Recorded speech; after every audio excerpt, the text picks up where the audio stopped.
All right, folks, welcome to Metric Cooking with me, Chef Roser. Today, we're gonna learn how to make macaroni and cheese using the metric system. So, before we get started, let's go ahead and take a look at our tools and ingredients. So, first up, in order to measure mass, we have a scale. In order to measure temperature, we have a thermometer. In order to measure volume, we have a cup measurer or a volume measurer. Normally we would use a graduated cylinder, but because we're in the kitchen, we're gonna go ahead and use this more traditional tool. And in order to measure distance, we have a meter stick. Now, here are the ingredients that you are going to need in order to make the best macaroni and cheese you've ever had. You're going to need all-purpose flour. You're gonna need kosher salt. You're going to need unsalted butter. You're gonna need whole milk. You're gonna need some small pasta. For this, I'm using campanelli. And finally, you're gonna need some water. So, let's start out by measuring our ingredients. Now, I know what you're saying. Chef Roser, we're making mac and cheese. You forgot the most important ingredient. Well, I wanted to talk about the cheese. Here's the deal. When you're making mac and cheese, you wanna use a specific kind of cheese. Now, if you're anything like me, you love a good sharp cheddar cheese. But that's not gonna make good mac and cheese because when sharp cheddar melts, it gets really greasy. So you want a good melting cheese. Right here, I've got Colby. That's an awesome melting cheese. You could also use something like Monterey Jack, or you could use a mild cheddar. But those are the types you wanna use, nothing sharp.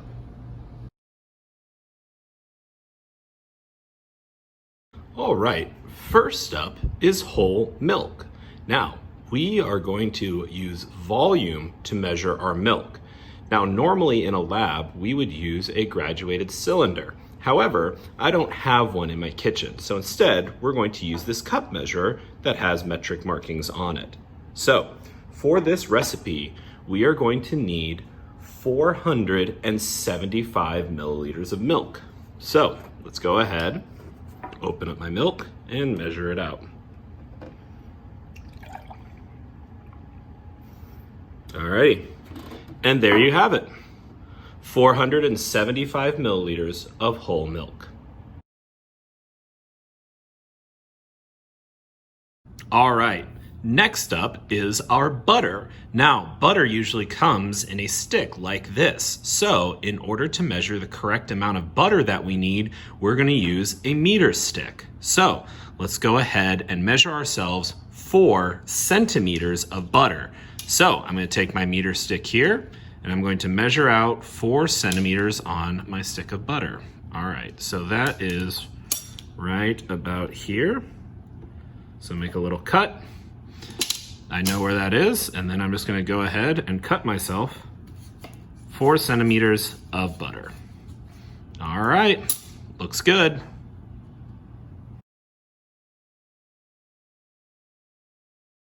Next up, we're going to measure out the flour that we need. And we're gonna measure flour using mass. And in order to measure mass, we use a scale. So there's a couple of steps that we need to take whenever we're using a digital scale like this. First thing, you wanna go ahead and turn it on. And once you turn it on, you wanna make sure that you're measuring in metric. So we know that we're measuring in metric because right there, you can see a little G, and that G means grams, and that's exactly what we're looking for.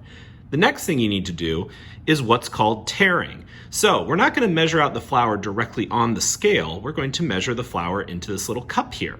Now when I put the cup on there, that cup has mass. We don't want to count that mass when we are measuring the flour. So we could either subtract that from our final total, or we can use a neat tool that digital scales have called tairing.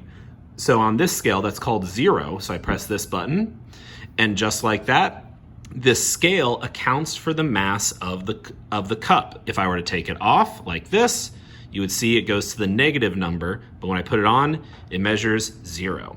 So what we're gonna do now is we're gonna go ahead and measure out 27 grams of flour. So gonna go ahead here, scoop it out. All right, 14. 23.7, so I'm gonna start going a little bit slower here. 24, 25, 25.9, 26.7, trying to get it right on the number. Getting close, just a little bit more. There we go, 27. So we're gonna stop there, and that's what we need for flour.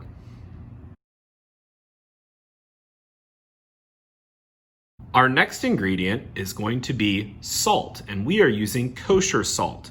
So we need 2.5 grams of salt. So once again, we're gonna go ahead and make sure that our scale is still set to grams, which it is. We're gonna take our cup, which is our measuring vessel. We're going to place it onto the scale, and then we need to make sure we zero out or tare the scale in order to get it back down to 0 grams so that it accounts for the measurement of the cup. Next, we're gonna go ahead and measure out 2.5 grams of salt. I'm just gonna use my fingers for this. Clean hands, always important. So let's go ahead and measure out 2.5 grams of salt. All right, 1.5, 1.6, 2.1,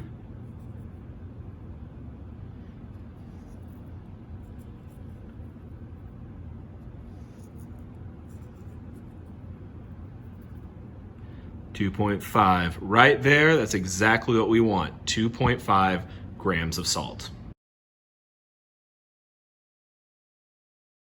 All right, one of the most important ingredients in mac and cheese is going to be your pasta. Now I know that normally you use macaroni as your pasta in macaroni and cheese, but we're gonna use campanelli. And that's because it has these nice ridges that'll catch the sauce really, really, really nicely. All right, so we need 115 grams of pasta.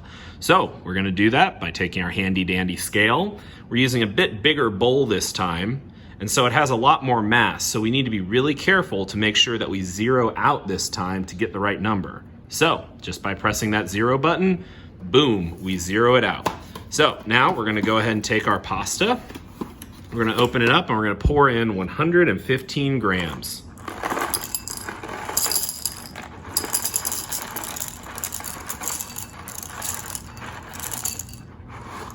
$115 grams. How perfect was that?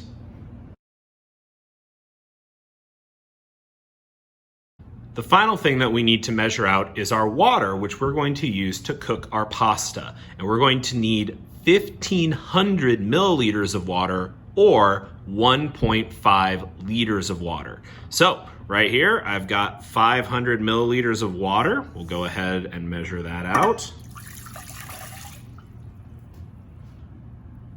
I have another 500 milliliters of water. And one more 500 milliliters of water for 1,500 milliliters of water, or 1.5 liters of water. All right, for the cheese, this one kind of depends on how cheesy you want your mac and cheese. So I like mine on the cheesier side, so I'm gonna use just about 65 grams of cheese. I already did all the tearing and measuring ahead of time, so you don't have to see that, but there you can see 65 grams of cheese. All right, folks, so we're gonna need 3 pans for this recipe. The first thing that we're going to do is we're gonna put a pan over medium heat, and we're gonna add the milk to it, all right? And all we're gonna do here is we're gonna bring our milk up to just below boiling, so just below 100 degrees Celsius. And what that's gonna do is it's gonna get the milk warm so that it mixes in nicely with the rest of our sauce. The other thing that we have going right over here is we're gonna boil water to cook our pasta in. Now, I have my 1.5 liters of water here, and I'm heating it up. The other thing I like to do is I want to add a little bit of salt to my water. All right, so let's add some salt, and it just kind of helps the pasta cook better and also makes for a better flavor. So we're going to give that a real quick stir and let that heat up. All right, in the third pan, what we're going to do is we're going to make what is called a bechamel sauce, all right? So this is going to be kind of the tricky part, but it's really cool once we get it going. So the first thing you're gonna wanna do is you're gonna wanna take your butter. We're gonna put our butter into the pan and we're gonna start to melt it.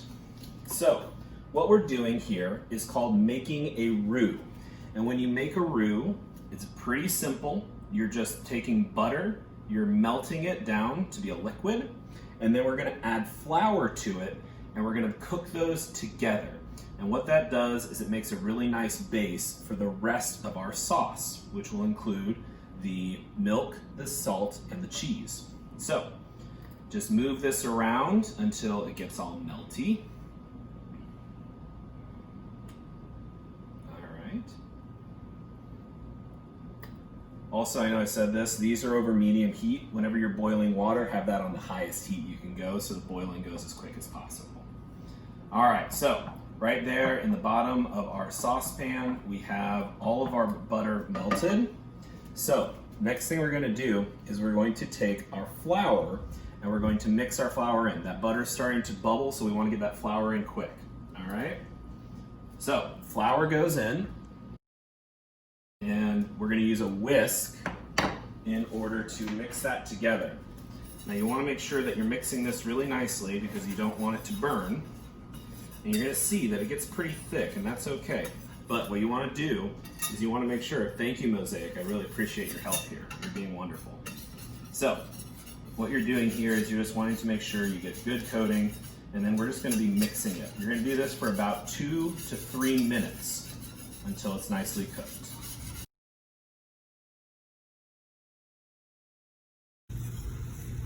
All right, our water is boiling, so we're gonna stick our thermometer in here and we're gonna see that our temperature is gonna come right up to just about 99 degrees Celsius. 100 is what we're going for, but we can see it's boiling. Sometimes when you're boiling at a different altitude, the temperature will be a little bit off at 100, okay?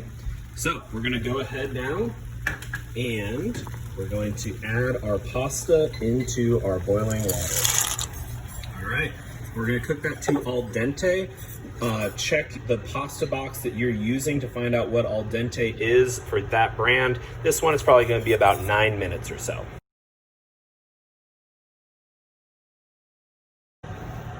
All right, our milk is just beginning to bubble a little bit around the edges, which is exactly what we want. So let's go ahead and take a metric temperature reading. And that comes in at about 83, 84 degrees Celsius, okay? We don't want this boiling, we want it just to start bubbling, and now we're gonna turn off the heat and we're gonna put it to the side and wait for our roux to be ready. So, we've been cooking our roux, and you can see it has a little bit darker color, and it definitely doesn't smell like flour anymore. So what we're gonna do is we're gonna take our warm milk and we're gonna slowly add it into our roux, okay? A little bit of bubbling is fine, and you're gonna see that it thickens up a lot. We're gonna slowly add it in, and we're whisking, whisking, whisking. Okay, keep adding that milk. It's gonna thin up here in just a second. So whisk a little bit before we continue, get it all mixed together. All right, go ahead and add in some more milk.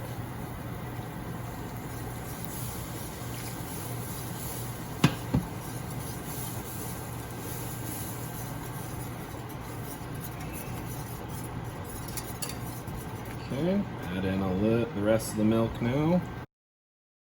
And we're gonna cut the heat and whisk it till it gets combined. All right. All right, so we've been cooking our sauce for probably about 2-3 minutes or so. And what you want is it for it to look like this, silky and thick. You want it to kind of have a thick run like that. Stay on the whisk, but still drip off. All right, now that we've added all of that and we've done our cooking, we're gonna go ahead and add our salt in there. Give it a little bit of flavor. Whisk that in, make sure that it comes together. All right, and We're making mac and cheese, so we need to add some cheese. So go ahead and dump your cheese into there. All right, make sure you get every last bit into the bowl. And let's go ahead and mix that and melt the cheese in.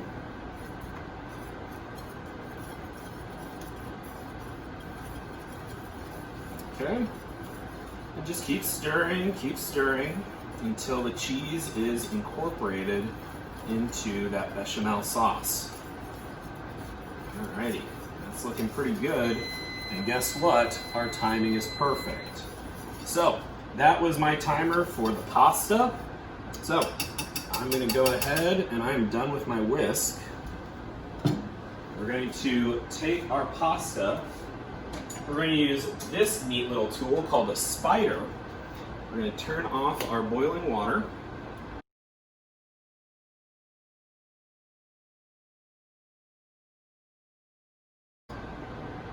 We're going to go ahead, we've turned off our pasta water, we've turned down the temperature on our saucepan. Now we're going to use our spider and we're going to scoop out our pasta and we're going to put it into our cheese sauce.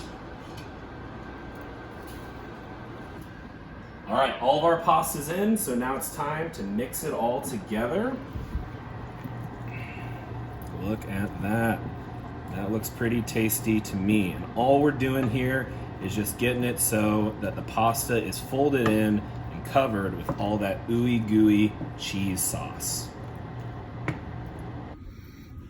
Alrighty, and there you go. You got yourself a tasty mac and cheese. Just look at all that ooey gooey sauce. That is delicious. I hope you get the chance to make this.